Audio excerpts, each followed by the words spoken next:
जनता party की सरकार में रहते हुए लगातार हम्म। जितने अपराध बढ़े हैं, आपराधिक तुलना कर ली जाएगी तो मामले उत्तर प्रदेश में 27% बढ़े हैं। हम्म। और ये तुलनात्मक बात करें क्योंकि ये हमारी सरकार से तुलना करते हैं। 2014 में 8,066, 2015 में 8,357, 2016 में 10,426। यानी अगर मैं 3 साल के आंकड़ों की बात करूं तो 26,850 के करीब हम्म। दलितों के साथ उत्पीड़न या अत्याचार की बात हुई है, जिसका हमें दुख है। लेकिन योगी सरकार में यही 54% बात बढ़ गई। 41,230 अन्याय और अत्याचार दलित वर्ग के साथ में 2020 में 12,714, 2021 में 13,141, 2022 में 15,368। ये आंकड़े सरकारी आंकड़े हैं, सपा के बनाए हुए, आपके हमारे बनाए हुए आंकड़े नहीं है। हम्म। तो सरकारी आंकड़े जब 54% आप बढ़े हुए बता रहे हैं तो इन्होंने कितना मामला ढकने की कोशिश की होगी, जिस तरीके से ये बात बता रही है। और खुलेआम आपने जो आगरा की घटना बताई कि दलित को घोड़ी नहीं चढ़ने दिया क्षत्रिय समाज के लोगों ने, हम्म। कौन लोग, किसकी किसकी दम पे ये इतना सब काम कर रहे हैं? हम्म। अभी रामजी लाल सुमन जी जो दलित वर्ग से सांसद आते हैं उनके घर में बुलडोजर लेके चढ़ गए। 1 किलोमीटर दूर मुख्यमंत्री योगी आदित्यनाथ जी बैठे हुए थे। किसका संरक्षण था? जीरो टॉलरेंस है, जीरो टॉलरेंस की बात हो रही है, अपराध मुक्त समाज की बात हो हम्म। रही है, तो मुख्यमंत्री के 1 किलोमीटर दूर उत्पात पच रहा है। राज्यसभा सांसद के घर पे हमला हो रहा है, बुलडोजर ले जाकर के लोग जा रहे हैं। हम्म। और ये जीरो टॉलरेंस है। किस पे कार्रवाई हुई? किसके घर बुलडोजर चलाया भारतीय जनता पार्टी की सरकार ने? आगरा के अंदर इतना बड़ा पुलिस बल लगाना पड़ा और पुलिस बल की मौजूदगी में बंदूक लहराई गई, तलवारें लहराई गई। किसके खिलाफ? कौन लोग थे? हम्म। किनके ऊपर कार्रवाई करी?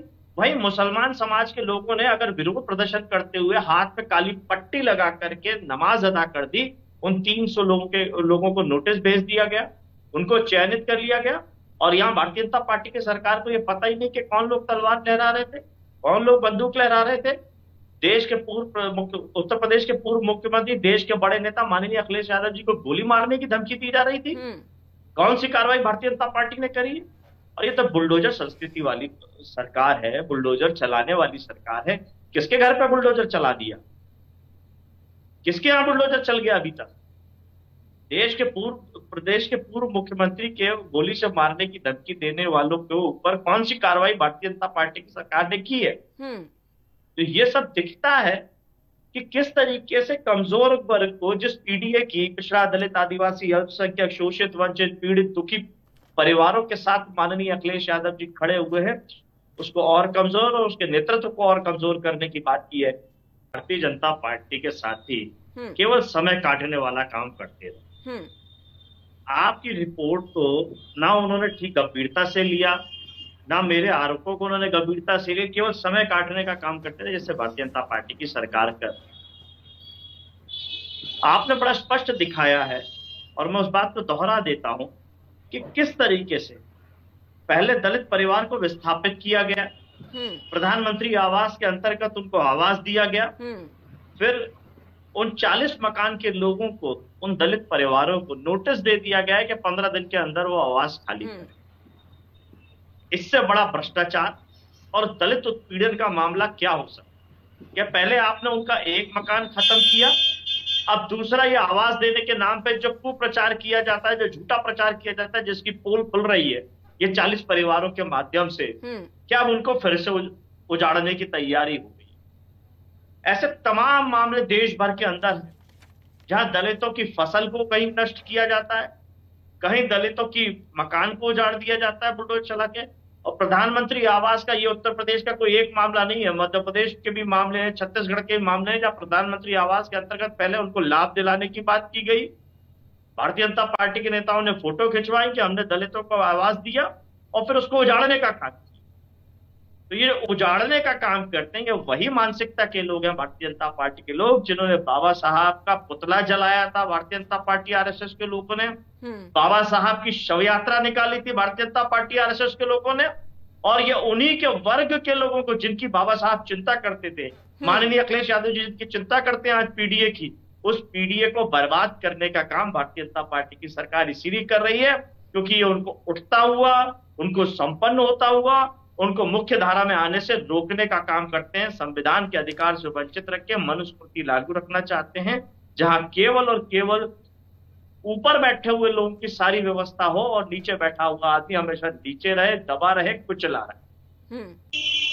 ये प्रिया जी, लगातार मैं सवाल पूछ रहा हूं, आपने कार्यक्रम के शुरुआत में दिखाया, आखिर उन 40 लोगों के परिवार का क्या होगा जिनको पहले विस्थापित किया गया, प्रधानमंत्री आवास दिया गया और अब दोबारा 15 दिन का नोटिस दिया गया है, उन मकानों पे बुलडोजर चले। तालाब की जमीन पे आखिर मकान बना के किसने दिया? यही प्रशासन ने दिया। अब बार बार भारतीय जनता पार्टी के साथ ही कह रहे हैं प्रशासन कार्रवाई करता है, न्याय दिलाता है, जो भी उनके साथ उत्पीड़न करता है। या तो प्रशासन ही उत्पीड़न करने पे तुला, पहले एक जगह से दूसरी जगह पे स्थापित किया, प्रधानमंत्री आवास के नाम पे नौटंकी की गई कि प्रधानमंत्री आवास दिया गया, अब उसको फिर से उजाड़ने का काम फिर तीसरी बार विस्थापित करने की तैयारी हो रही है। कहां जाएंगे? और ऐसे बहुत सारे मामले हैं जहां प्रशासन, मैंने उदाहरण के स्वरूप बताया कि फसल उजाड़ देते हैं दलित परिवारों की, मकान उजाड़ देते हैं, कहीं रोजगार काम कर रहा होता है तो काम में उसको उत्पीड़ित करते हैं, मंदिर जा रहा, मंदिर में उत्पीड़न कर रहे हैं। लगातार घटनाएं हो रही हैं और उन पर पाबंदी लगाने के लिए कोई काम नहीं हो रहा। ये जो ढोंग बता रहे हैं भारतीय जनता पार्टी के कि हम अंदर किचन कैबिनेट करते हैं, किचन करते हैं, खाना खाते हैं, रोटी खाते हैं, अरे ये तमाशा तो आप अभी 14 अप्रैल पर कर चुके। भगवा से आपने अपने आप को पूरा नीला रंग में रंग दिया, लेकिन इस नौटंकी से हुआ क्या? कितना उत्थान, कितना न्याय दिलाने के लिए काम हुआ? एट्रोसिटी एक्ट के नाम पर आपने झूठा प्रोपेगेंडा चलाया था, वो दलित समाज, हमारा अनुसूचित जाति जनजाति के लोग समझे। जब सड़कों पर उतर के विरोध किया तो मजबूरी में आपको संशोधन कराना पड़ा, नहीं तो न्यायालय में आप ठीक ढंग से पक्ष भी नहीं रखते हो सरकारी तरफ से। जैसे ओबीसी वर्ग को 27% आरक्षण मध्य प्रदेश में नहीं दे रहे हो, झूठ फैला रहे हो न्यायालय के नाम पे कि न्यायालय ने रोक लगाई है। बार बार न्यायालय कहता है हमारी तरफ से कोई रोक नहीं है। अभी 11 पेशियां हो चुकी हैं एक मामले में जिसमें आबादी के हिसाब से आरक्षण की बात हो रही है मध्य प्रदेश में। 11 पेशियों पे एक भी पेशी पे मध्य प्रदेश सरकार का प्रतिनिधित्व नहीं जाता है। अब नई तारीख पे कोर्ट ने ये कह दिया अगर कोई नहीं आएगा 15,000 रुपए की पेनल्टी लगी सरकार के ऊपर। तो ये सरकार का रवैया न्यायालय के प्रति होता है, शोषित वंचित समाज के प्रति होता है, उसके मूल अधिकार से वंचित रखने के लिए होता है। और ये तमाम बातें कर रहे हैं झूठी झूठी। संवैधानिक अधिकार देने का काम किया, कहते हैं ये हमने के केंद्रीय पिछड़ा वर्ग आयोग को दिया। वो केंद्रीय पिछड़ा वर्ग आयोग सिफारिश कह रहा है बार बार कि दीजिए शिक्षकों को आरक्षण, और योगी सरकार मानने को तैयार नहीं है। उत्तर प्रदेश हाईकोर्ट कह रहा है आरक्षण दीजिए, और योगी सरकार मानने को तैयार नहीं है। तो ये जो ढोंग ढकोसले करते हैं बाबा साहब के नाम पे, ये साफ दिख रहा है। जब अधिकार देने की बात आ रही है तो कैसे वंचित कर रहे हैं। न राष्ट्रीय पिछड़ा वर्ग आयोग की बात सुन रहे हैं, ना न्यायालय की बात सुन रहे हैं, ना न्यायालय के नाम पे झूठ परोसने का काम कर रहे हैं जब आरक्षण और अधिकार देने की बात आती है। तो ये झूठी सरकार है, बक्कारों की सरकार है, फरेबी सरकार है, केवल फरेब कर सकती है। जो चुनाव के बाद इनके खुद नेता कह देते हैं कि तो जुमले चुनाव में जुमले बोल दिए जाते हैं।